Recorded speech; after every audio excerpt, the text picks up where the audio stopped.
Assalomu alaykum Shohrux aka. Alaykum assalom. Siz o'zingizni Xudoyorxonni avlodiman, 4-avlodiman deb aytyapsiz-da. Abira bo'ladi shunda. Buni qanday isbotlaysiz?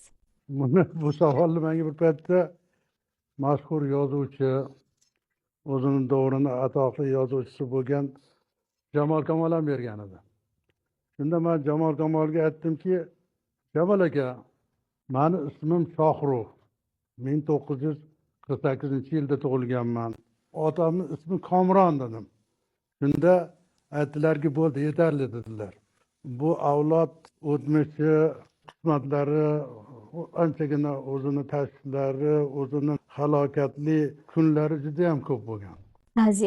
Tazyiqli kunlari bo'lgan. Xabaringiz bor, tarixdan masalan aytaylik, maxfiy hujjat o'zini paytida Revkomga kelgan. Maqsad Turkiston xonlarini, avlodlarini ham qatag'on qilish, keyin ularni yo'q qilish maqsadlari bo'lgan. Shunda Xudoyorxonni nechinchi o'g'illaridan tarqalgan avlodsiz? Men Xudoyorxonni 3-o'g'illaridan tarqaganman.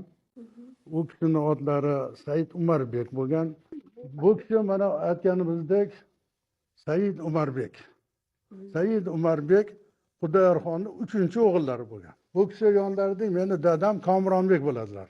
Masih xonani shu bobolarim, avlodlarim, mendan keyingi farzandlarim, zurriyotlarim faxrlansin, ko'rsin, bilsin, kimga tegishli ekanligini his qilsin degan maqsadda qo'limdan kelgancha harakat qilib kelyapman. O'zi Toshkentga qanday kelib qolgan? Asli qo'qonlikmi? Biza qo'qonlik, buni tarixi bor.